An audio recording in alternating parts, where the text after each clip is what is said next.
आज की क्लास में हम लोग स्टार्ट करने वाले हैं अमलगमेशन एंड एब्जॉर्प्शन।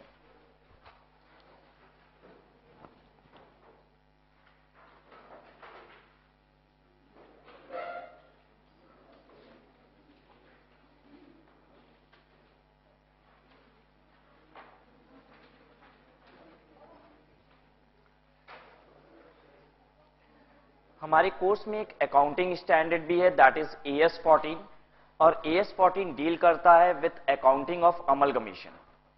तो हम लोग साथ ही साथ में AS14 भी देखेंगे। AS14 that is accounting for amalgamation.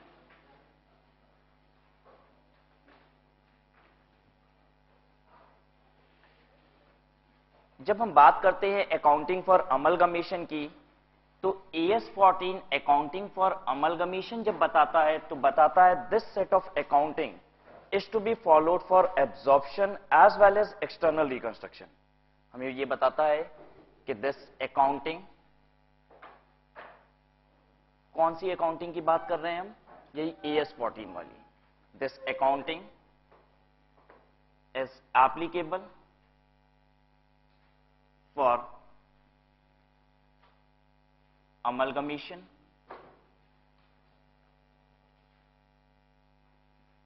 absorption, as well as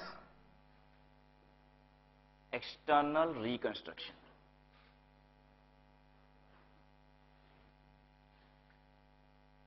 हम लोग चैप्टर कर रहे हैं अमलगमेशन एंड एब्जॉर्प्शन, लेकिन अमलगमेशन की अकाउंटिंग करने के लिए AS14 को फॉलो करना पड़ेगा। AS14 is accounting for amalgamation. लेकिन अगर हम AS14 की बात करें तो वो अमलगमेशन का मतलब सिर्फ अमलगमेशन ही नहीं कहता, कहता है कि यही accounting amalgamation, absorption as well as external reconstruction के लिए फॉलो की जाती है। मतलब this AS is not only accounting for amalgamation. ये AS सिर्फ आपको अकाउंटिंग फॉर अमलगमेशन ही नहीं बताता, ये अकाउंटिंग बताता है एब्जॉर्प्शन की और एक्सटर्नल रिकंस्ट्रक्शन की। इनफैक्ट ये तीनों अकाउंटिंग सिमिलर है। All the accountings, accounting for amalgamation, absorption and external reconstruction, ये सिमिलर होती हैं।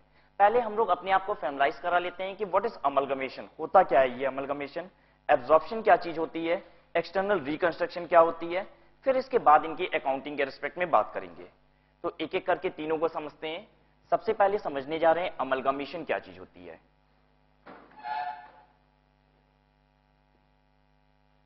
लिखिए, when two or more companies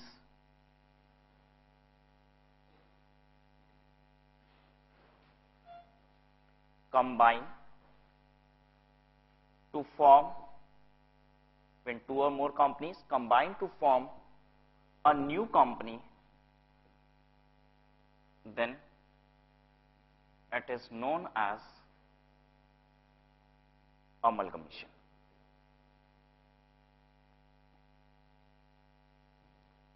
पहले तीनों डेफिनेशन एक साथ लिख देते हैं, उसके बाद तीनों की डिस्कशन कर लेंगे।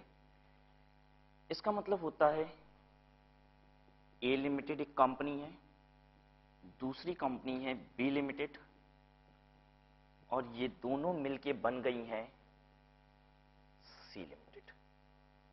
This amalgamation, absorption.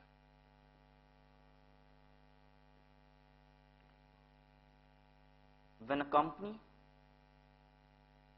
is taken over by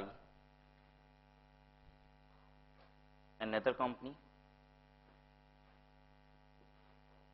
then it is known as absorption।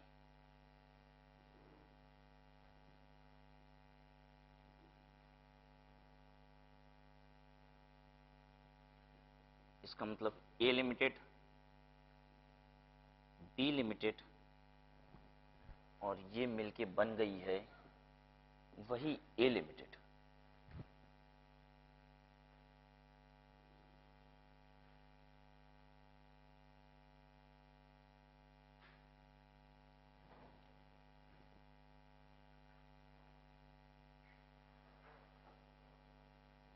तीसरी डेफिनेशन लिख रहे हैं, external reconstruction.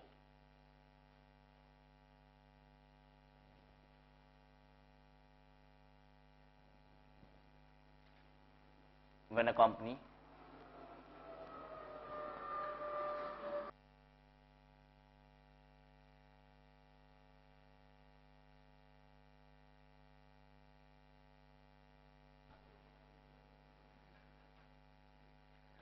company reconstructs itself to form a new company, it is known as external reconstruction.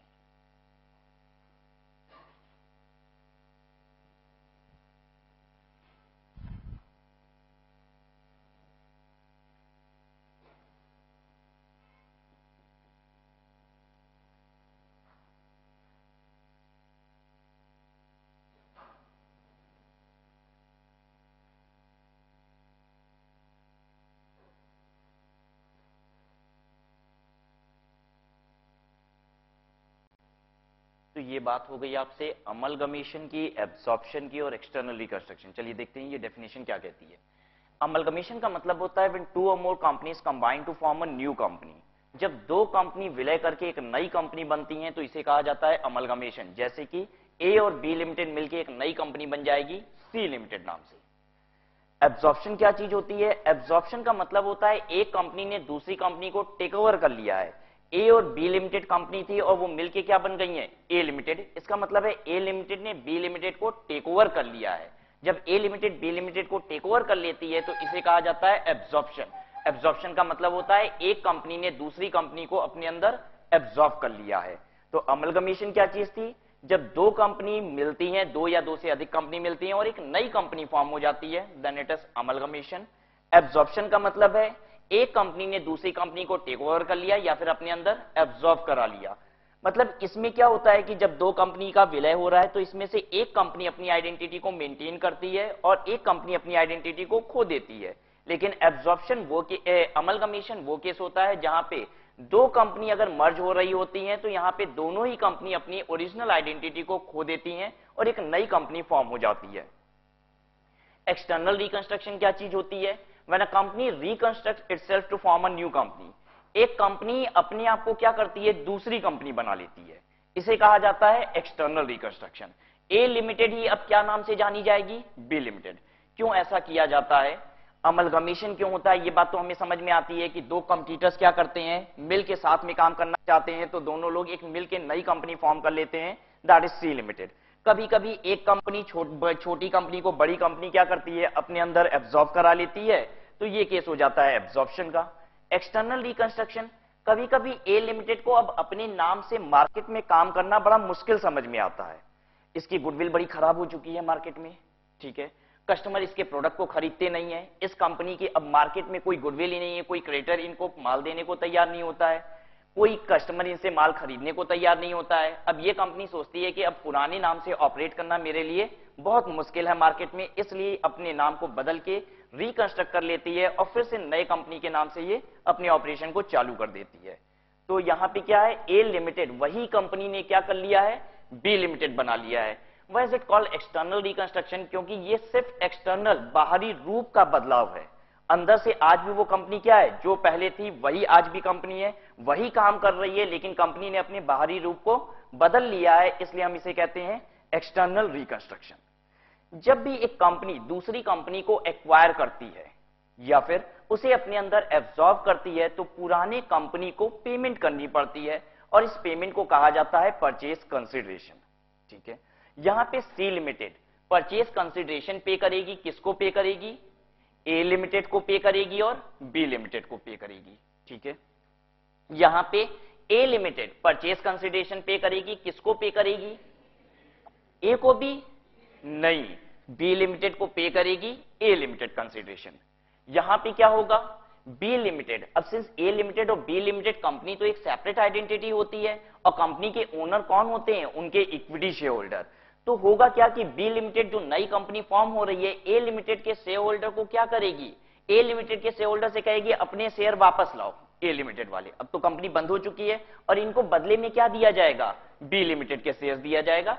जो B limited अपने shares ए limited के share holders को देगी इसे कहा जाएगा PC.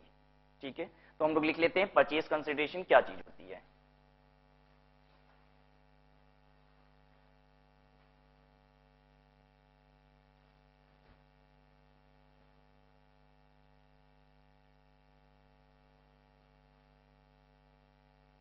The amount paid by new company to old company for business acquisition. The amount paid by new company to old company for business acquisition is known as purchase consideration.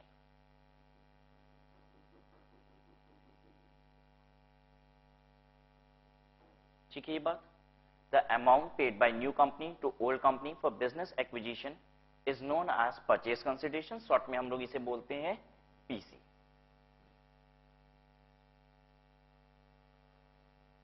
हमने यहां पे term use किया new company and old company, तो चलिए अब bifurcate करके बता दें कि इन प्रोसेसेस में कौन सी नई कंपनी है और कौन सी पुरानी कंपनी है। जब ए और बी मिलके सी लिमिटेड बनते हैं तो नई कंपनी किसे कहेंगे हम, C limited, this is new company.